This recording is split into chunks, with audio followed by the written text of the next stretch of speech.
En Colombia se cumple una semana de las masivas manifestaciones, en su mayoría en paz, contra el gobierno y las denuncias por la represión policial. Sin embargo, hay focos de actos vandálicos. Los fallecidos llegan a 24, pero ONG locales elevan las víctimas a 37. Hoy siguen los diálogos del gobierno, pero sin los líderes del paro. La Unión Europea se mostró abierta a dialogar para determinar si se retira la protección de propiedad intelectual a las vacunas contra el COVID-19, luego de que Estados Unidos presentara la propuesta. El anuncio de Washington generó la reprobación de empresas y farmacéuticas. Elecciones en Reino Unido este jueves. Escocia y Gales celebran comicios autonómicos e Inglaterra municipales. 48 millones de ciudadanos están llamados a votar, pero sin duda la posibilidad de un nuevo referendo sobre la permanencia de Escocia en el Reino Unido determina el pulso de la contienda. Buenos días para todos, bienvenidos a esta emisión de Noticias en France 24. Soy Valentina Torres Sánchez. Iniciamos en Colombia, que vivió su octavo día consecutivo de multitudinarias movilizaciones, en su mayoría pacíficas, contra el gobierno de Iván Duque y ante las denuncias de represión policial. Sin embargo, siguen los saqueos y otros actos vandálicos en varias ciudades del país. Las cifras oficiales hablan de 24 muertos, pero las ONG las elevan a 37 y añaden que hay denuncias de más de 1.700 casos de violencia por parte de la fuerza pública. Este miércoles iniciaron los diálogos propuestos por el jefe de Estado, Iván Duque, pero sin la presencia de los líderes del paro, que se espera se reúnan con él el lunes. Hoy la cita es con la rama judicial. Se prevé que este jueves los líderes del paro determinen si las manifestaciones continuarán hasta ese día. Seguimos en Colombia. La movilización indígena sigue acompañando las manifestaciones en Cali, en el suroccidente del país. A lo largo de la semana han ido llegando distintos colectivos y poblaciones indígenas y actualmente hay alrededor de 5.000 personas. Consideran que Cali ha sido el epicentro de las protestas y se han querido sumar para aportar sus estrategias. Nuestros enviados especiales Luis Muñoz y Juan Carlos Zapata estuvieron con un guardia indígena en uno de los puntos de concentración. Esto es Puerto Resistencia, una de las comunidades autónomas de Cali, nacidas del paro nacional. Allí está Duber Campo, del pueblo Nasa y guardia indígena. Participa en la minga de 5.000 personas, una forma de llevar la acción interna de los territorios al exterior. No venimos así como nos han dicho que la guardia indígena venía a violentar al pueblo caleño, eso es mentira. Nosotros venimos a acompañar, a hacer la fuerza del pueblo. Los guardias indígenas son la principal defensa que tienen las comunidades en el territorio. Duber Campo solo lleva un machete y un bastón. Con eso y la palabra se enfrenta a paramilitares, guerrilleros, narcotraficantes y ejército. Un cargo de riesgo que heredó de su padre y que ya ha transmitido a uno de sus hijos. La lucha que quiero construir para ellos es un dolor que siento, pero la misma rabia me hace fuerte, porque esa rabia nos debe permitir que nuestros hijos tengan la tranquilidad. Esta emoción también es un compromiso y un motivo de orgullo. Los guardias indígenas son respetados en la comunidad. A mí me tocó la primera vez con mi papá salir. Decía, mi hijo, cuídese, hay que cuidarse. No le digo cómo. Usted tiene que estar aquí atento a lo que va a pasar.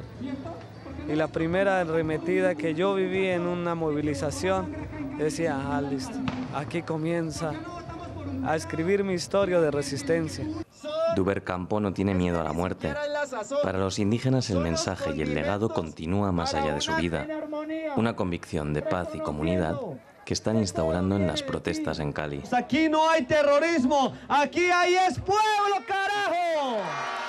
Previamente conversamos con León Valencia Agudelo, director y fundador de la Fundación Paz y Reconciliación de Colombia, que nos explicó cómo se interpreta que el gobierno inicie los diálogos sin los líderes de las manifestaciones, pese al llamado de numerosos sectores, y también nos contó algunas de las peticiones de los manifestantes. Pues el gobierno está repitiendo una fórmula del primer paro de noviembre de 2019, que es llamar a una conversación nacional. Esa primera experiencia no llevó a ningún lugar. No hay una decisión y una voluntad de hacer cambios, los cambios que exige la protesta social o que exigen los partidos de oposición. Se convierte el llamado del gobierno siempre en un engaño. Ojalá esta oportunidad no sea así, porque las protestas pueden seguir y pueden derivar en lo que ocurrió en Chile, que fue una oleada de largos meses de protesta hasta obligar al gobierno a ofrecer un cambio constitucional, que fue lo que ofrecieron en Chile. Aquí lo que se busca es un pacto social y político alrededor de unas reivindicaciones muy sentidas de la gente. Una primera es que hay que hacer una reforma policial, hay que sacar el ESMAD, hay que abolir el ESMAD y hay que hacer una reforma policial, pasar la policía al Ministerio del Interior, sacarla del Ministerio de Defensa y convertirla en un cuerpo realmente ciudadano que no atropella a la gente. Una segunda reivindicación es una renta básica para los sectores populares en medio de esta pandemia, en medio de la grave crisis social. Una tercera es retirar una reforma a la salud que privatiza más y fortalecer la salud pública. Y una cuarta es cumplir los acuerdos de paz. Es que aquí se hicieron unos acuerdos de paz que no se han cumplido, eso genera una angustia muy grande en muchos sectores campesinos y hay un campo para atender a la población. Esas son algunas de las reivindicaciones. ¿De dónde se saca la plata? Hay muchas fórmulas de los economistas en Colombia, fórmulas serias para sacar la plata, en vez de hacer lo que iban a hacer, una reforma tributaria contra la clase media, contra los sectores populares, para agravar más a la gente. Y eso fue lo que despertó la indignación. Ahora estamos en cómo recuperamos la estabilidad. Esto no va a ser fácil. Hay unos niveles de violencia muy altos. El gobierno colombiano ha cogido, el presidente Duque, paradójicamente, el camino de Venezuela, el camino de Maduro, que es militarizar el país, reprimir la protesta pensando que así la va a controlar. Pues no va a ser así. Este país es distinto a Venezuela y aquí las oleadas de protesta seguramente van a seguir y la violencia se va a tornar más aguda porque la gente que está armada en Colombia es mucha, la gente que ha aprendido prácticas de violencia es mucha y entonces la policía no va a poder controlar solo con la fuerza a todos estos manifestantes primero y a un poco de gente que aprovecha las manifestaciones para hacer violencia y para hacer destrucción. En otras noticias, la presidenta de la Comisión Europea, Ursula von der Leyen, afirmó que Europa está preparada para debatir una posible exención de las patentes de las vacunas contra el COVID-19. Horas después, el presidente de Francia, Emmanuel Macron, se mostró a favor de la propuesta, pero insistió en que esto no ayudaría a los países más pobres, por lo que la prioridad sigue siendo cederles dosis. Las reacciones se producen tras el anuncio del presidente Joe Biden sobre su intención de levantar los derechos intelectuales de esas vacunas. La Unión Europea también está dispuesta a debatir cualquier propuesta que aborde la crisis de forma eficaz y pragmática. Y por eso estamos dispuestos a discutir cómo la propuesta estadounidense de exención de la protección de la propiedad intelectual para las vacunas podría ayudar a lograr ese objetivo.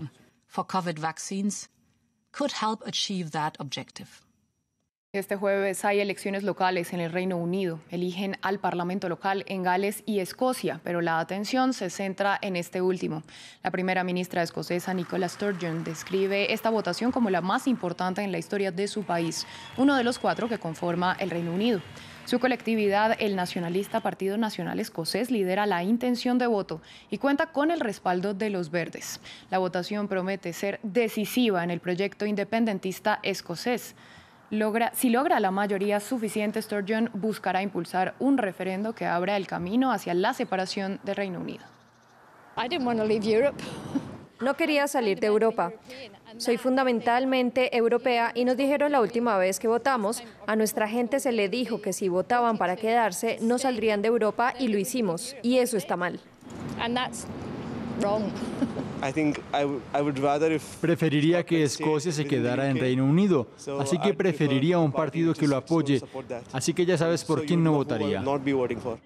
Para finalizar, damos un vistazo a lo que titula nuestra web france24.com a esta hora. Estas son algunas de las razones por las que continúan las protestas en Colombia. Llegamos así al final de esta emisión, pero volvemos en breve con más noticias. Quédense aquí en France 24.